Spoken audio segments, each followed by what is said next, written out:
Hi, Yeah. good evening, and welcome to another episode of Good Neighbor Talks. It's Thursday, and it's time to get the conversation started.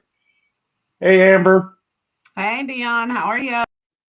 I am good. And tonight's topic, of course, we need to reiterate that this is LGBT History Month, and we're going in a little bit different direction today because we wanted to talk about some workplace discrimination. And it's kind of like in honor of tomorrow being World Mental Health Day. And it's a lot of stress and anguish in our daily lives. And I think a lot of times, especially coming from our allies' perspective, this thing when it comes to workplace discrimination is a like a real pet peeve of mine because we often discuss how we are in these scenarios when somebody in the community is not in these conversations or in these rooms or these whispers, and we have to stand up for our LGBT community friends and family. Because I think we have a lot of protections now, Amber. Legally, since 2020, the Supreme Court used Title VII of the 1964 Civil Rights Act to actually say that nobody can be discriminated about because of their sexuality or their gender. So it's federal protections, and then it's a lot of more state level protections for people, jobs and harassment, and things of that nature. But obviously, it still goes on. uh, their Absolutely. Yeah. policies. There's plenty of policies. Like I work in a corporate setting. We have policies in the book for your particular jobs and things like that. But I'm more concerned about personally, what about in these states, in these good old boy situations and things of that nature, whereas though this is still going on and it's a lot of. I mean, I'm gonna let you talk for a minute because I want to go into the different research that's been going on in the last few years after this Supreme Court um, ruling, and like it's the rule of law, but a lot of this shit is still going on, and people in the community is letting it be known. Right. You're absolutely right. It is still going on. And laws are only as good as the people who uphold them, Mhm, right? They're only as good as the person that enforces them, that upholds them, that abides by them. mhm. So if corporations or private, nonprofit, anyone doesn't abide by them, there is no protection. I've seen that firsthand where someone was discriminated against transitioning their name and not using a preferred name because they said they couldn't use that, but they use nicknames for everything. Mhm. So that happens. And that happens here in Delaware. And people think that like but it happens everywhere. And then I think the issue for the good old boy states is people just keep their mouths shut. They don't say nothing. They walk the line and just figure that's what they have to do because they want to keep their job. Maybe it's a good benefits job. So I think often people are backed into a corner where they feel like they can't speak up because who's going to have their Mhm. back? Who's going to support them? And while you have organizations like the EEOU, it's a process and it can take a year or more to really get through that process to even see anything happen. Right. And what I've been looking at, like, all right, for instance, just a little bit of numbers. 47% of LGBTQ workers that experience discrimination or harassment at work at some point in their lives. Mhm. 47%. And then what I saw that was really big that some people actually hide themselves and they don't come out.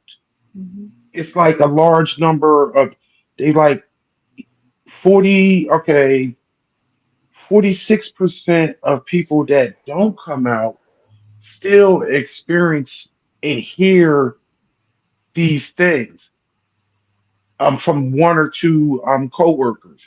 And then Mhm. it even says even supervisor, like they say 1 out of 20 of, well, 20% of supervisors that have not come out Mhm. still experience these things be, because they're around people saying these things.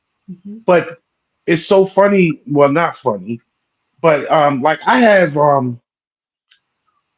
thought it was interesting. I have a person that works at my job that is I that came to one of our parties, and they were dressed like someone else. They were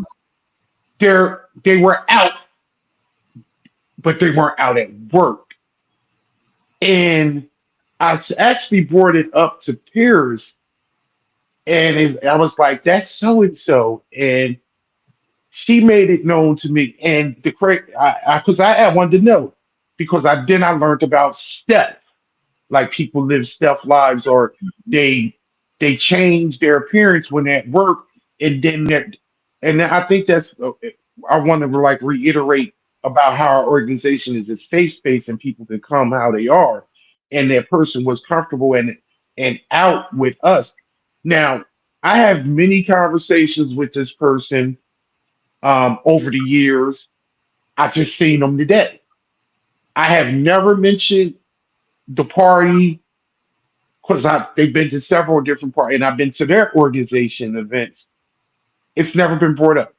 And even not even like a whisper, like, hey, well, whatever, because I felt as though that was a respect factor. Like, Mhm. this, you have a separate life than what your life is in here. And I'm not going to uh put you out in the closet. I'd throw you out in the closet here, even if we're in a just a personal conversation at work. So I think I'm saying all that because I think that's very prevalent that people that like maybe allies or maybe part. If you know of somebody that is living their life and being stealth, you need not to blow up their spot when you even if it's in a personal situation and it's just you and them because anybody can hear it. And it's not even about blowing up their spot, it's about telling their story. That's Right. their Okay. story to tell, you know? Hmm. So it's not your story. And that's malicious gossip. Like, and a lot of companies have policies around that. So why do you think that that's okay to say that? You know, if someone had an affair, you wouldn't want us to go tell everyone, oh, Dion's wife had an affair. Dion, you know, this and that. You wouldn't want that. So don't tell someone else's story, you know? And I Hmm. think that's what people don't realize. They say, and sometimes I think it's innocent. They'll say, oh, did you know so and so's this? And I don't think that they always do that maliciously, but you have to be mindful that in this time right now, that's dangerous. And depending on where you Hmm. live, that's dangerous, especially for trans women. You know, I always say trans women have it 10 times harder than anyone else. And I truly believe that. So if someone felt comfortable, let's just say this person's male and they presented as female at the party. You know, I don't even know who you're talking about. No, you don't, and I made You it know, vague like that because I didn't want to. Yeah, right. exactly. So my thing is, if that's the case, that means that work is not a safe space for them to come out, for them to say, hey, you know what? I really am trans, or they want to transition to this, right? They don't want to just come out and people look at them and judge them and make ignorant comments. So I think that that's the important thing to always remember is that I am me. Everything that is done is truly done in a safe space. And the belief is that you're not going to go and tell everyone if you see someone that, as you said, that presents stealth to the public, but maybe here they're actually able to be themselves. You know, I think that Right, that's the important thing right. to remember that we, you know, really do focus on that. Yeah, and I actually was like, oh, this is what the mission is. Like, this is what we talk Mhm. about. I need to, you know, and it was easy. It was easy for me because I was just like, because I was educated to what was going on. But to your point, more than half of trans and non-binary employees, 55% have reported experiencing discrimination compared to only 31% of cisgendered LGBTQ employees. So even when you're talking about people in the community, it is more vast and more higher percentage when it comes to trans and non-binary people. Mhm. And I don't even, and we often say this, and I want to put this point home, it is actually even a higher percentage when it comes to trans and non-binary people that are people of color. Mhm. It's Absolutely. even more higher. Um, and it's like LGBTQ people of color are 42% more likely to report experiencing discrimination than their white employees, which is Mhm. only 27%. So that's at like 15% even higher. Any type of discrimination, which compared to the white employees. So it's like, and I think like we brought up this last week. You brought up this up last week about how lesbians just have it tough. Um, I can believe that, especially the organization being lesbians, but it's just like I don't. It seems like to me, and you can stop me, correct me, and if I'm wrong, because I'm not. This is not research, but it just seems like gay men are just more accepted in society, and especially if they like white gay men, is more acceptable in society. It, I, and could I be wrong? Maybe. I mean, because people do have an issue with just gay people in general, but it Mhm. just seems like I'm gonna stop, and you can just you let me know if my point is being made or is.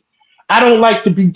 I don't like to put anybody in a pecking order when I don't have the numbers to actually back it, but it's just I how I I think see it. I really think that I don't know that lesbians or gay men have it harder than one or the other. I don't really know. But what I would say is that here's where I think trans folks really have it hard because let's just say that someone's male to female, okay? They're born a male, transitioned to a female, and now they're dating a man. Hmm. Really, you're going to look at them, that's a heterosexual couple, right? I would, Right. especially outside looking in, Right. personally. But some people would say, no, they're really a man. That's really a man dating a man, so they're gay. Well, not necessarily. How is that? That's a woman dating a man. Hmm. You're looking at the trans in front of it. Stop saying that. Just say that's a woman. That's a man. Hmm. Or let's say you have a trans woman and a trans man and they date. Now, they were both born the opposite sex, right? People will Yes. be like, "See, they really did want he really wanted a she," and I'm like, "No, they just happen to meet and love each other, but really they're still a heterosexual couple." Or they may identify differently sexually, on their preference, right? And I think they're often judged, and then they're judged because of who they date, and oh well, people want to like put labels everywhere, right? And I think that's the biggest thing. I think that is truly the biggest thing because I don't think our brains, and this is I'm saying as a whole, our brains want to make things just easy and just want to be and check a box so I can figure out and just, oh, that makes sense to me. But I often say, love don't make sense at all. So how do you actually, how can you figure it out? Because it's like, that's what one of my things from being coming from me. That's why I don't care and I don't want to know. Just like we had a conversation, and we're getting off of the discrimination, workplace discrimination, but had a conversation about who I don't care if somebody has bottom surgery and how are they how are they intimate together and what part. That's none of my business. I don't care, and I can't. I because why would you want to know that? Because if this person and this person together and they enjoy and they love each other, somebody could be asexual or whatever. So I don't need to know what tools or whatever, because that's just, and I think that's where the homophobes get caught up in that, like what's going on with that. I think Whereas that, and though, then I think if you even look at the if you're not having sex with your partner, then you must be having sex with someone else. How it's can you hear that? If you not. went I and mean, told yeah, yeah, of course, that's being said. right, But I think that's okay. worried about too much about what someone's doing in the bedroom because guess what?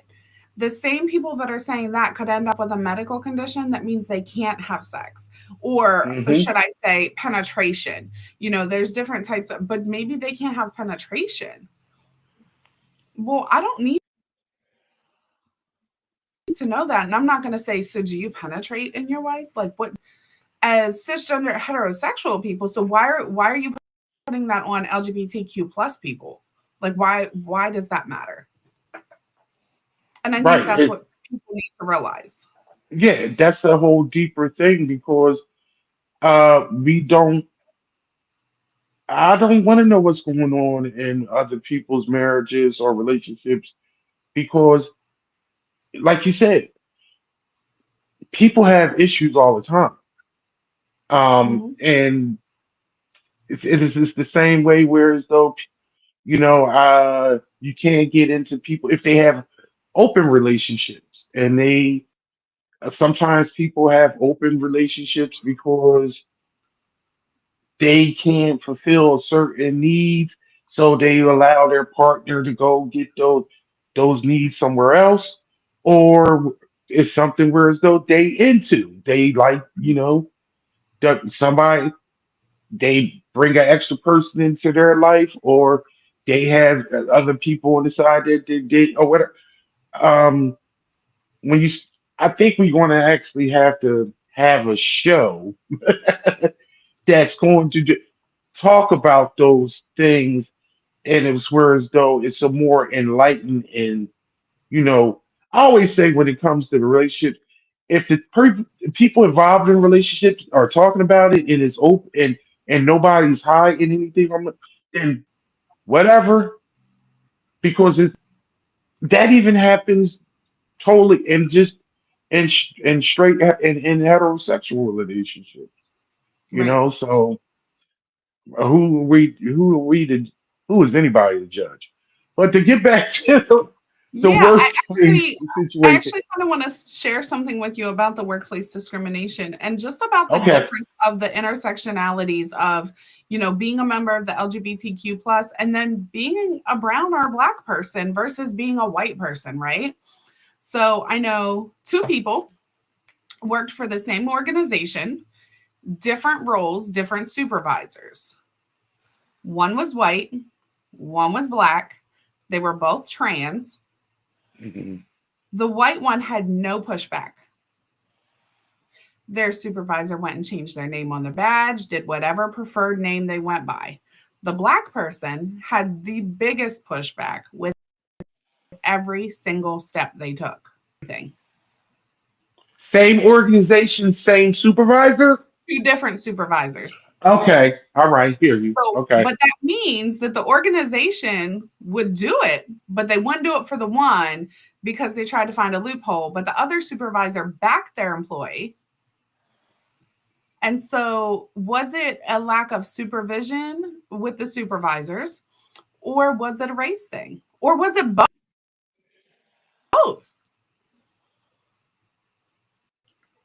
So, Because the black supervisor was also a brown person.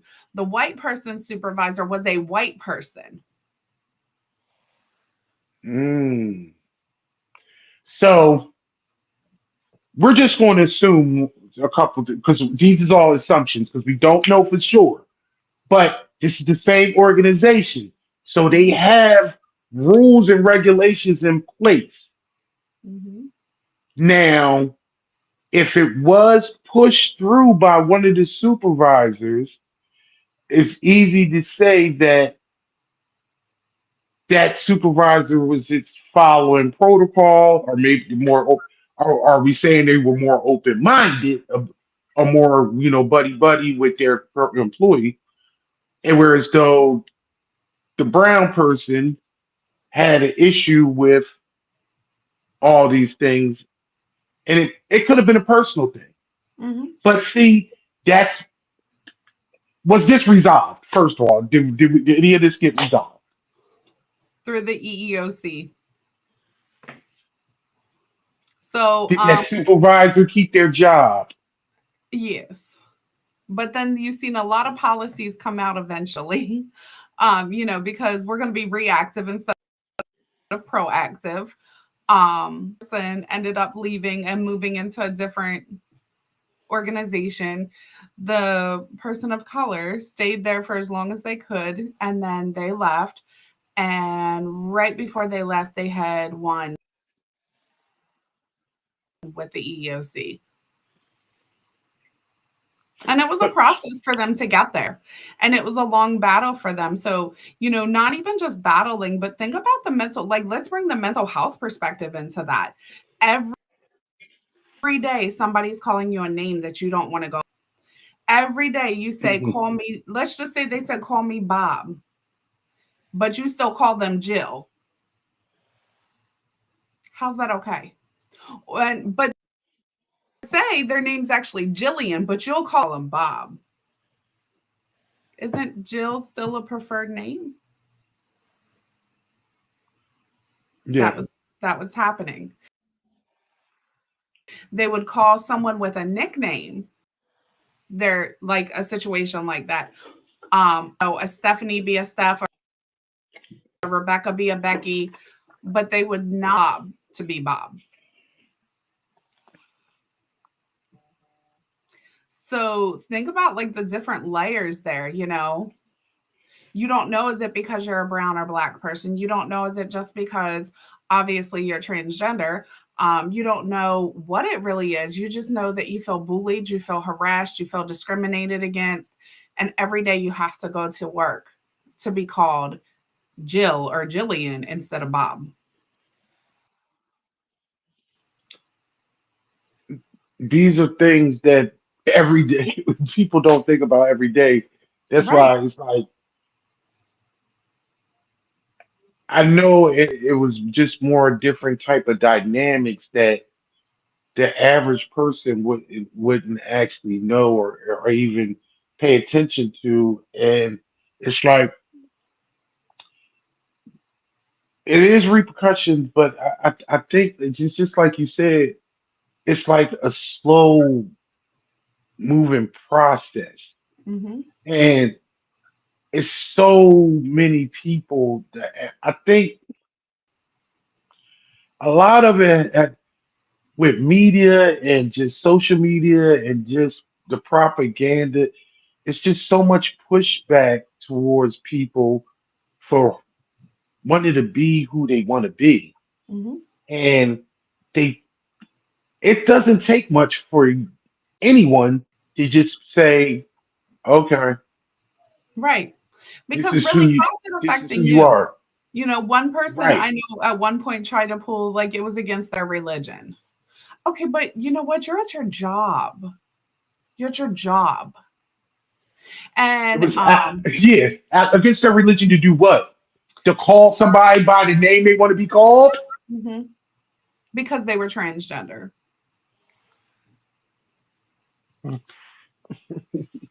Hmm. Yeah. Yeah. So how So, about you just don't talk to me at all? right. And I think that's the problem is people don't realize the layers of like discrimination in the workplace. It carries a lot of heavy mental load there, right? And then let's Right, add like let's just look at a field like nursing or mental health facilities. So you're discriminating against someone, you have mental health training, which honestly I feel like nursing could use a lot. Working I worked in long-term care for 20 years. So, but I can tell you all the time for the different intersectionalities with families, with coworkers, with their residents, field. And sometimes I'm like, do we forget the training that we had to get here? Because years ago I did a training, and your consumers are not just the people that you serve, right? Whether that's in hmm, hospitality, nursing, wherever you work, your right. consumers are your coworkers. Your consumers are the people you serve. Your consumers are your peers in general. Forget that we all need to be treated the same. If you want cuss out your customer, don't cuss out your coworker. If that Right. person that's spending $1,000 comes in and they're trans and you don't care about your coworker being trans then either. And that's the problem. There's a double standard. Or they actually do care about that person that is paying that money being trained. So they'll do like I hear it's the little and it's the little snickers, it's the whispers, because especially when you work in like I work in a corporate setting in a Mhm. corporate office. You can't openly just be say what you want to say Right. because somebody here, HR, you're out quick, Mhm. fast in a hurry. So they think they are around people that are like minded, and they even my coworkers. I already been doing people. I work in the kitchen, and I'm working in the kitchen is the one of the most rawest and filthiest, not filthy cleanliest, what filthy mouth, filthy. Just it's not politically for many not politically correct. Uh, I once had a executive chef who's no longer work. He was a little bit in his sick, but he still called like women girls. That's one of the things that just that's one of my pet peeves that I don't like grown women being referred to as a girl. And Mhm. I'm just like, yo, that's a woman. She's like 40 something, you know, like he's like, it's just a term, and I was just no. Or they would say something about a brown person and imitate their accent. And I'm just like, you can't do that anymore, white man. Right. That's not allowed. Right. And that's probably that went down cool when you worked over at the country club, but this is in the court. We don't do that here. And it's one of the reasons why he wound up like retiring because I mean, I badgered him so often. He came several years ago. Little story side note about this. Several years ago, we have every week we have a sushi vendor come in on Tuesday. So actually, I think it was in 21. It was the first year we had we celebrated Juneteenth as a federal holiday. So it was on a Mhm. Tuesday. So he's telling um, our vendor, "Oh, we're not going to be open next week because uh, it's a holiday." So we're Dion. What we got? What's this holiday that's next week? Can you explain to her what? And I looked at him. And I'm walking by. I said, "Are you asking me because I'm black?" And he's like, he's like, I don't know what. I said, oh yeah, it's Juneteenth. It's actually the celebration of the ending of of slavery. Like when like his people used to own my people, and they were like really racist, and so we celebrate that. That like it's over with, you know. So that's why they didn't give us our 40 acres and a mule, but they gave us our this day like 200 years later. And he just was sitting there like, I said, did I explain it good enough for you? But like those are the things that now Like a that's a microaggression. workplace That was definitely. that's a workplace thing. Yeah. You know what I mean? It's just like, hmm. But that's why I'm empathetic, very empathetic when it comes to other people because I know I've experienced racism. I have discrimination. You know, in some form, maybe even if I didn't see it offhand, I feel it, and I think that people in this community they feel it. They can. I mean, I don't think are you can have your radar up and see when it's just a little bit off, or even the sarcasm or the way that you're spoken to, or you know you can feel where it's some blatant disrespect, and Yeah, and you know what? I think people don't realize that discrimination can kind of go every which way. You know, even as a white woman, I have been treated poorly. I believe it. And usually it's by black women. It usually I is. I can understand that. And I'm Yeah. always like, what I do? You know, because What I did you just do, don't Amber? I don't look at it like that. So I don't know. I come off a little strong sometimes, like my coffee Yes. real strong. Yeah, yeah, but you know what? A lot of people, and- but women are chirpy at each other I mean, Men in can be general, and just as bad, trust me. men chirpy to each other. Yes, and they'll be chirpy with women. They're gonna Oh yeah, oh yeah, yeah, yeah, yeah.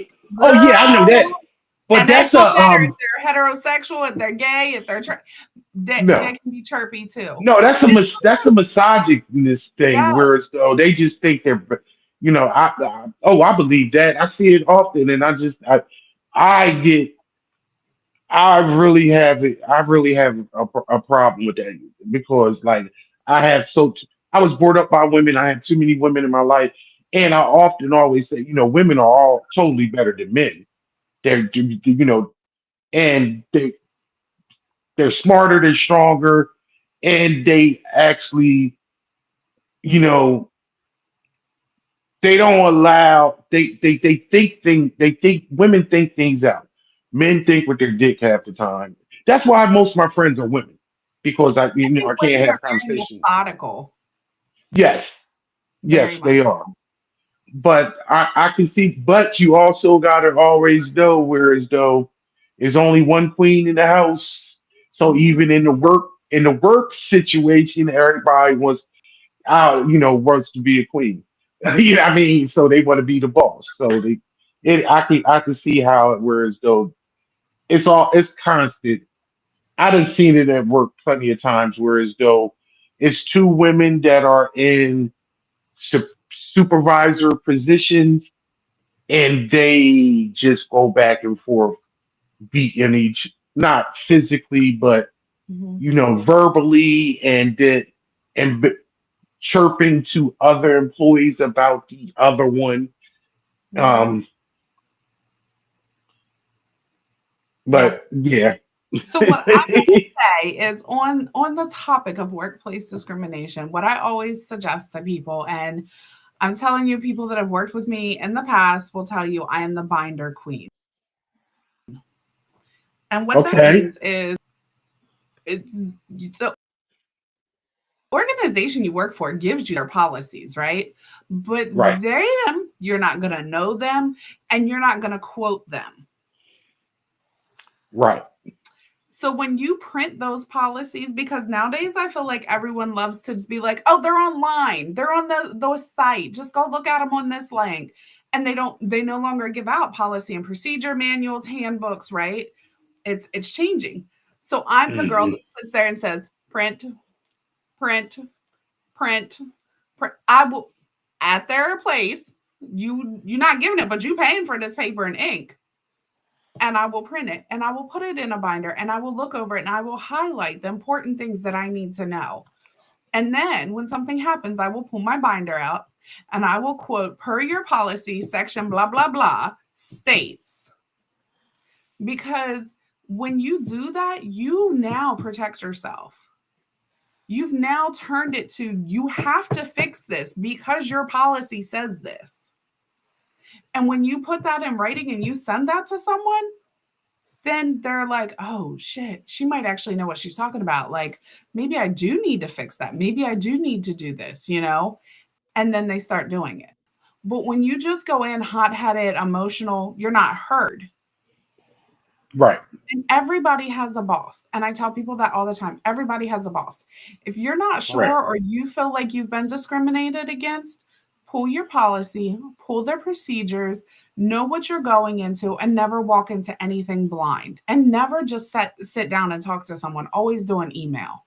And then if they want to talk, you sit down and talk and you pull out your binder because they're going to be like, oh shit.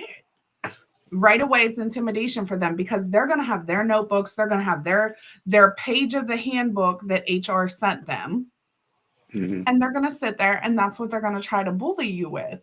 And so if you're at the point that you're being discriminated against and you have to meet with higher ups, you need to go prepared. You need to go in a lawyer mindset.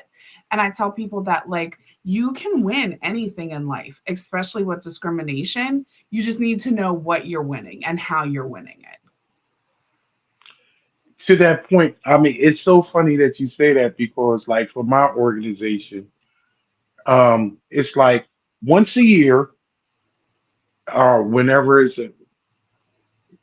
we have our little meeting and we go over the little menu and everybody has to sign it. And then if it's like little alterations or whatever, but see, you already signed that manual that they keep in record on, Mhm, and like well, you take off where your signature, you hand it into your supervisor, your director, and you got that manual sitting there in your hand. Now it's up to you to read it, mhm, but and just like what you said, and I've told this to like my other, I'm like, look, this is our director supervisor. You got a problem with that person? They have a boss. You got a problem with them? They also have a boss, and like, or on the wall, on the door is mhm. the number for you to call. Yep. You always have a repercussion. It's according to how far you want to take. But some people just be like, and a lot of people they leave. They just leave because Mhm, they don't want to deal with it. And I understand that, but I think that's kind of like a cop out because in a sense where it's not right. When you in the right, you need to fight for what's right for you. And especially when you have the law and you have policies on your side. mhm, That person is a bully and is a homophobe or a racist or a misogynist, and they need to be dealt with. So yep. many people over the last few years don't when they do something and then they get tracked down and then they wind up losing their job over it Mhm. because and then they want to blame it on the woke mob or things of that nature when it's just like you just can't treat people like shit It's like, well, and you think you can get away with it. had you just been a decent human being, you wouldn't have been in this situation. And that's what they forget. And here's the thing. I tell anyone, anytime you feel like you need help or you need support, because it is a long road to battle, right? They're going to try to retaliate against you, and then you got to pull that policy. You have to know just what you said, how far you want to go. The person that I told you about earlier, there was points they wanted to stop, and I said, "Oh heck no, we are not stopping. You are going to continue to push this because you're paving the way for someone else. It's a tough road right now, but someone else someday later is maybe not going to be as strong as you, maybe not going to have the support that you have. Right now, you have it. You need to pave that way. If no And one ever then paves the way, there's never change."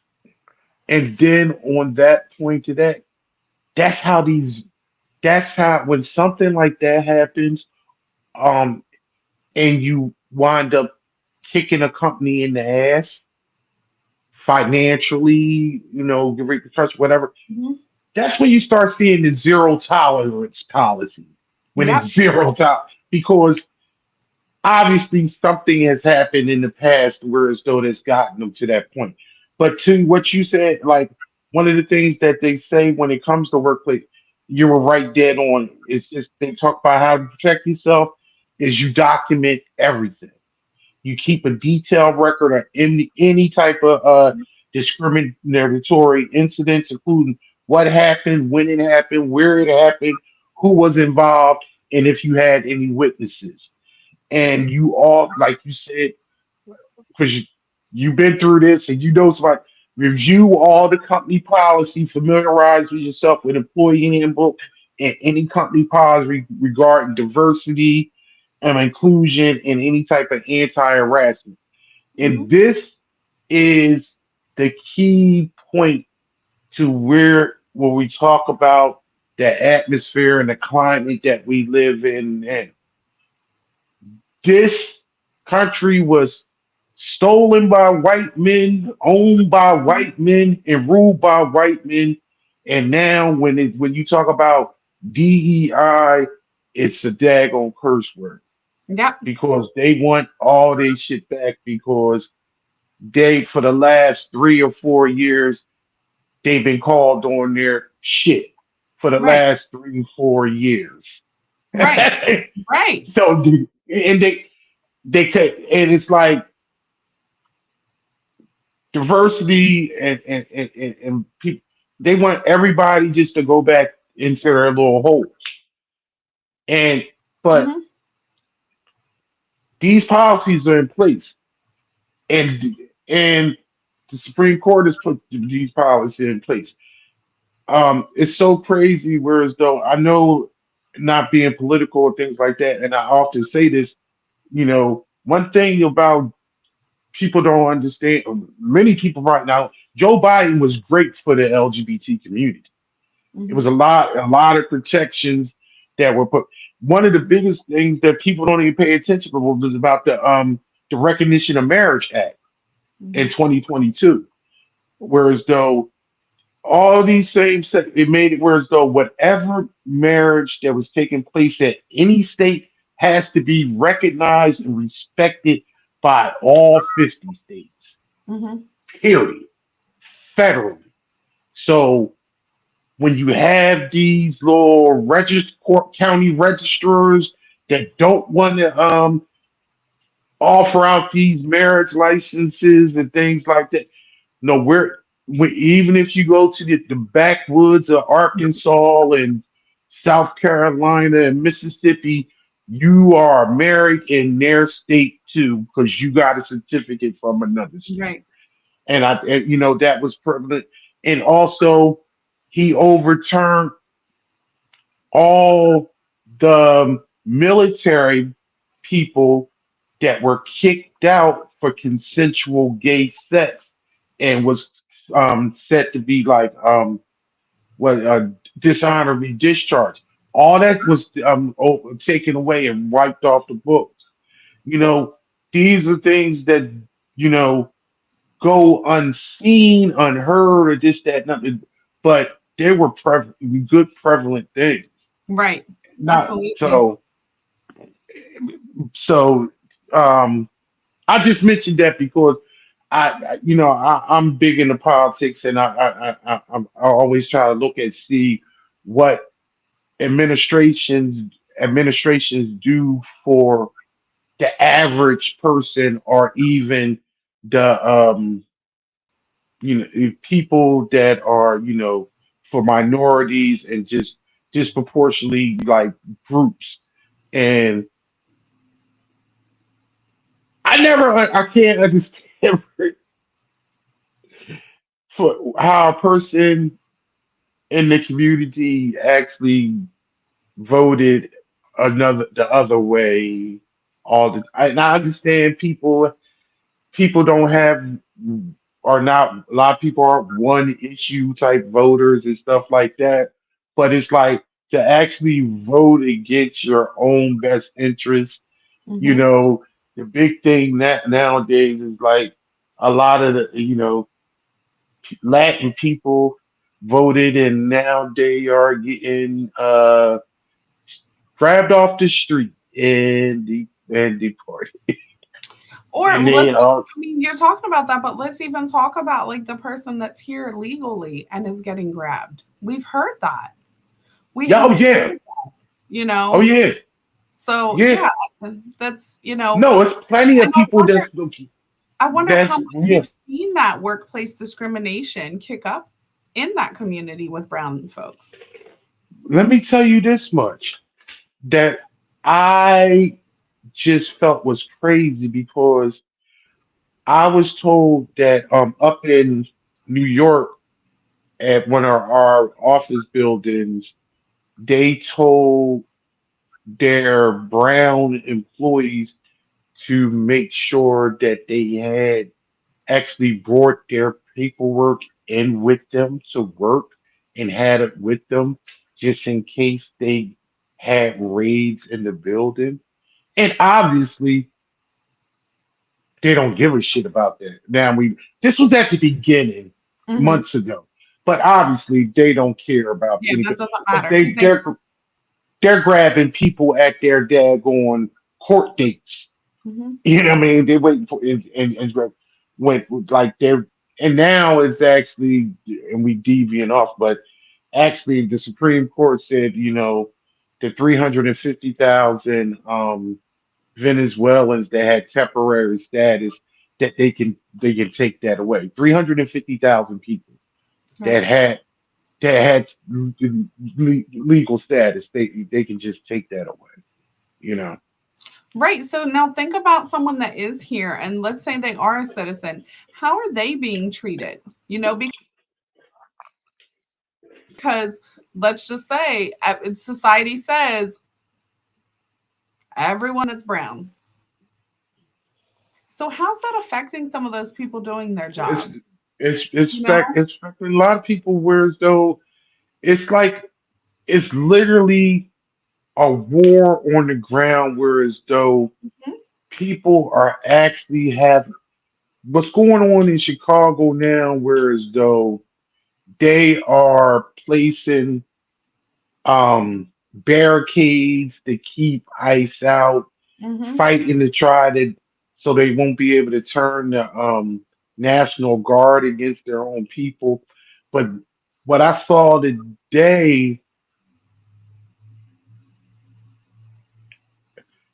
DHS, the Department of Homeland Security, is purchasing buildings in Chicago. So alarms, but this was 5 hours ago. I'm saying the news. So my thoughts on that is, oh, they're purchasing buildings so they can actually set up shop, because they own it, and they Mhm. can it's be their own personal building. So Right, but now now they can asking where's that money coming from? um I don't know, the government shut down, ain't Yeah. it? That's what I'm But saying. Like it's tax. If you don't know anything else, and when we could do an economic, this country can dag on print whatever money they want. No one right. cares. Nobody cares about the debt when they're. when Republicans are in power. Right. Republicans only care about the debt when it's a daggone Democrat in the office. That's when they want to cut this, that, and Mhm. they don't care about a deficit when they want to a defense spending, or they Right. want to sell some missiles or things like That's that. the thing So though, like, you're so worried about people being here illegally that you're spending money that we don't have to spend while the government's shut down too. So what about all these people that you want to work and not get paid till y'all decide to act like adults and go back to work, but you're going to spend money on purchasing something just to what? To entrap someone? so they can have a place for their the Gestapo to actually be into these democratic run cities Yep. and states because they just want anarchy. All of this is all of this is setting up a playbook so whereas though for the possibility so whereas though that man doesn't ever have to give up the presidency. Right. That we won't have another election Yep. because it'd be so. And but people see what's going on. Mhm. This is what the when they say that it's anarchy here in Portland it's like protests in like a two block radius. The rest of the place, even when they was having things in LA, it was like 2 blocks. Mhm. In the It's do not the people know whole how area. big LA actually is? It's two. There was 2 blocks where they had and then they kept on re-showing the same car on fire. Like, oh, it's just, Mhm. but And it's only one.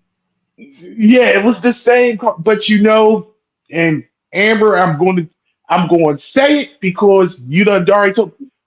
But the people that you grew up with in those little small towns that's only watching that same little television, just Believe it. thinking all these black and brown people are just running habit and Mhm. we need to be protected Mhm. because they ain't never came off their porch or actually been anywhere 15 minutes away from wherever they at to But see they how the not real world racist. is. They not racist. They not. I Nah, promise you, they not racist. Just ask them. I, That's what they'll tell you. but I'm not racist, but you should be here illegally. You should be this. okay, okay. But guess what? Are we back? Don't nobody. But guess what? Don't nobody that look like you or look like me want to do a lot of those people's jobs. What they do, they won't do it. That's why I have seen plenty of That daggone. part. I done seen a lot of owners of different uh farms and dairy farms and when you talk meat packing plants, they said they voted for this administration, but they never thought they were going to come after their workers. They thought I thought they was going after the criminals. I this that So nothing. I will say where I'm from, and probably because there's a lot of Amish in that area as well, they do a lot of their own farming, their own meat manufacturing. But when you look here in Delaware, let's talk about Sussex County. We all know Sussex County is red. Yeah, yeah. That's where the majority of your chicken farms are. There's how many plants around here? Numerous, right? I can Uh, tell you, I I don't. worked at a chicken plant. I Well, worked at a I'm chicken plant for before two we years. ever Yeah, even get to the plant, let's talk about keeping the chickens alive. yeah. Have you ever been in a chicken house? The smell ingrains the chasing the chickens or watching the chickens. It's a dirty job. I've seen it all firsthand. I don't want to do Yeah, it. And I I grew worked. up on a farm. I worked for through 2 years at one of those chicken plants down in Milford. I'm not giving them any, but I know is it. But the craziest thing is When- The salary was better than a lot of other places, and Mhm. they actually had benefits. And it was Mhm. like a Monday through Friday job. I needed health benefits for my kids. Mhm. I was It was the worst 2 years of my life. My body ached over it. Being I was sick constantly because of the different temperatures in the plant. It'd be You go through where they're killing chickens at is 85 degrees. You go over here, it's 40 degrees. Then you go back to the freezer, it's like minus -40. zero. You're right. Yes, it was just I was sick often and my body ached. And then after on the weekend, I would recover. And by the time my body wasn't sore anymore, it was time to go back. Mhm. But yeah, I mean, I understand it, and it's just like You don't I don't see even want to talk. That was brutal. some of those workplace issues was just out of out of just whack. Mhm. Just the harassment, the sexual harassment, and the the the derogatory type of just. Mhm. It's just like it's me. Working in the plant is like almost being in a locker room. So it's like I can imagine. And this was 15 years ago. So Right. I mean, oh God, I couldn't imagine if you be doing working in that situation this day. Like Right. crazy. I can't. So I want to just say in closing, if anyone is facing workplace discrimination and needs help, hit me up. I will help Oh, them. I will review their policies because I believe that everyone deserves a safe space to go to work, and how stressful and mentally just heavy and the anguish that you must feel to go to a job that you don't feel safe at, that you feel targeted at, when you're trying to provide for yourself, for your family. It's hard enough out here, and nobody should feel that when they go to work. So if I can advocate, honey, I am Amber Lee and I am here to do it. I don't care who you are. I don't care because everyone deserves that from a mental health perspective. Nobody should have to go through that. And it should never get to the point that somebody feels like they can't do this anymore and they can't live anymore, because I will step in and I will do whatever I can do to help someone. That is just, I don't ever want to see anyone go through that. and I believe you had the experience and you seen it up front, so you know how it is. Damn, Amber, it sounded like you was running for office on that one right there. Hey, you never you know. Might become a you no, put your I am name. not. You actually said your whole government name, like because you got to say your name when you actually have your little campaign ads. It's Mhm. not official unless you are the person that actually say you are, and you authentic. You I don't think authorize you're this gonna see me message. run for I don't think you're gonna ever see me run for any government offices because people tend to really change when they do. And I don't want to change who I am and where I am and my thoughts, and I will not align with many people in office. So I'm just gonna say boots on the ground. Okay. With that, thank you for tuning in for this week's episode. Um, Again, I want to direct everybody to the IME app for our little updates, Go different vote, blogs every week, go vote. and then we had also, hey, get those early bird tickets for our holiday gala on December 13th. And as Amber say, go vote for those awards with the different nominees, so we can recognize the people that's doing the good work in the community and is looking out for all of us. Mhm. As usual, thank you, Amber. It's another great conversation. All right. All right. Talk to you later. Yeah, and good Bye. night, neighbor. Bye bye.